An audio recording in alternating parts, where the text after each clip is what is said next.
disappear, become a statistic. Match potential, make mills, don't spend shit. Girls will say, oh, he'll be a failure. Now I chill in Sydney, Australia, drinking a lot of Sierra Nevada Pale Ales there, imported from the Golden State.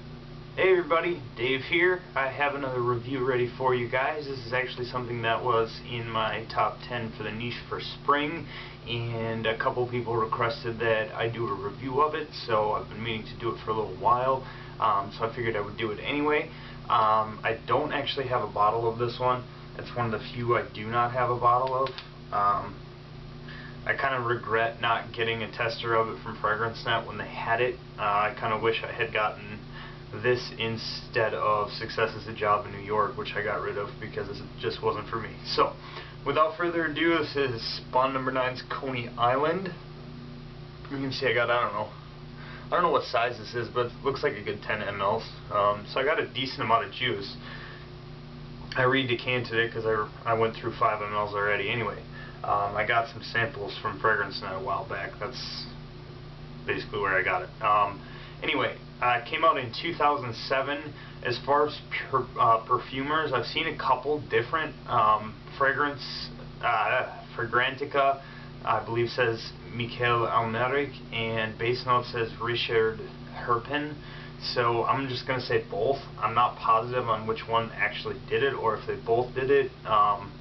So yeah, I'm going to lean more towards Michel Almaraic because I've never heard of Richard Herpin, and Michel Almaraic has done a few of their scents for Bond as well. I know he did West Side, I think a few others. So let's get into the note breakdown. On the top we have margarita mix, melon and guava. In the mid we have cinnamon, chocolate and caramel. In the base we have musk, vanilla, cedarwood and sandalwood. As far as bottle sizes, there's two. There's your standard 50 ml and your 100 ml, or 1.7, 3.4. The 1.7 will run you anywhere from about 80 to 150 for retail, and the 3.4 anywhere from roughly 140 to 210, even 220 for retail. I believe Bond may be raising their prices as well. So it's an expensive scent. None of the Bonds are real cheap. If you can find them cheap, you get lucky. As far as classification, I'm going to call it a fresh oriental. It's kind of an odd one. I'll get to that later. To me, it's a boozy citrus oriental for summer. Yeah, it's odd. Okay, on the top, when I first apply Coney Island, I get a blast of citrus, mostly a lemony, lime, melon type of vibe, which does come off like a margarita with salt. It's very salty, which is, I think, part of the margarita mix with the salt, which is why I say that it's boozy, because, you know, margarita is booze. So it mostly starts out with the it's tart and salty with the margarita mix thing, and it settles shortly after with the citrus picking up with the lime, and it's kind of a limey vibe, even though I know there's no lime or lemon in there. I do get that. I'm guessing that's the combination of the margarita, the melon, and the guava. I have no idea, like I said, I have no idea why I get the lime, but who knows. This is a fragrance that is odd as hell to me, but it's also fantastic and very, very unique. In the mid, I start to pick up caramel with a hint of chocolate and vanilla, but I don't lose the citrus or the margarita, if that makes sense. The citrus and the saltiness from the margarita keep it from getting too sweet or cloying to be worn in summer, and the caramel, chocolate, and vanilla are more in the background to me than in the forefront. Some days I get the chocolate when I wear it, and some days I do not. I know not everyone picks up the chocolate. There's days where I can smell it real easily, and some days that even if I look for it, I cannot find it. The mid and the dry down are what makes this more unique to me.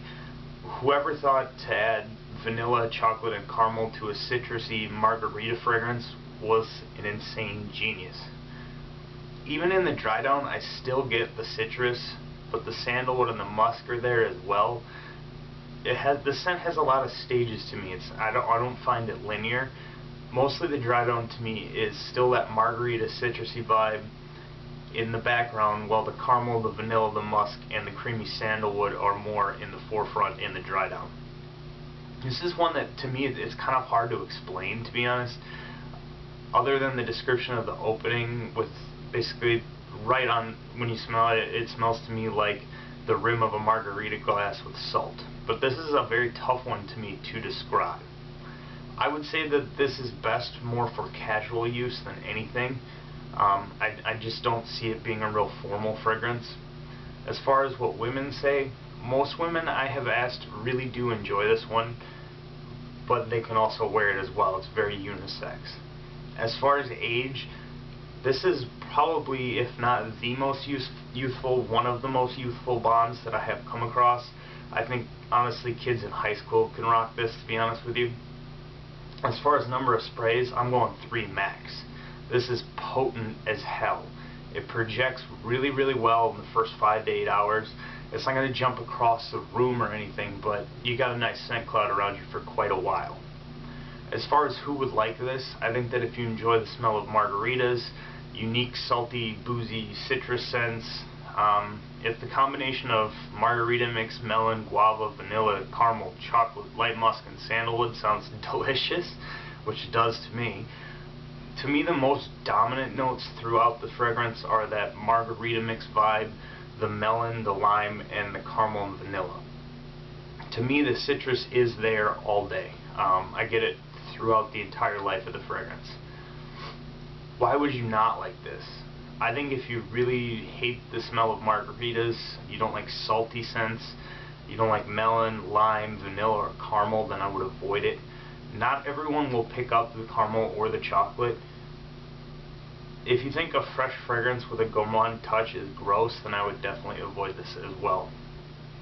As far as bottles, this is a really, really tough one.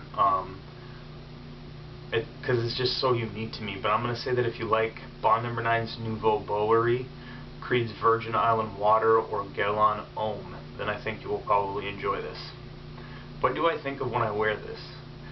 Drinking margarita on a boat, out at sea, fishing, while someone's baking a chocolate caramel and vanilla cake. Yeah, that's what I get. Part of the fishing thing is probably because I wore this when I went deep sea fishing and it was fantastic. Overall smell, I'm going to give this a 10 out of 10. It is one of the best and most unique fresh scents with a twist that I have come across. I really, really am enjoying this one. It's very, very unique to me, and definitely one from Bond that I really enjoy and hope to get a bottle of soon. As far as projection, I'm going to give it a 9 out of 10. It projects very, very well in that first 5 to 8 hours, but it does get closer to the skin after that. But in that first 5 to 8 hours, people 2, 3, even 4, 5 feet away from you will smell you for pretty easily. As far as longevity, it's going to get a 10 out of 10. Of all the fresh scents that I have come across, this one has the best longevity of any of them. I'm getting at least 10 to 12 hours with this one, generally more than that. I've actually put this on in the morning, gone through an entire day, got up the next day and showered and could still smell it. This thing lasts forever on my skin. As far as uniqueness, it's 10 out of 10. It's one of the most, if not the most unique scent I have come across, at least in my opinion. It's extremely unique. It's definitely unisex. As I said, it's probably the most unique fresh scent I have come across. As far as versatility, I'm going to give it a 9 out of 10. I think it's versatile enough to wear even in winter because of the caramel, the chocolate, the vanilla, the musk, and the sandalwood.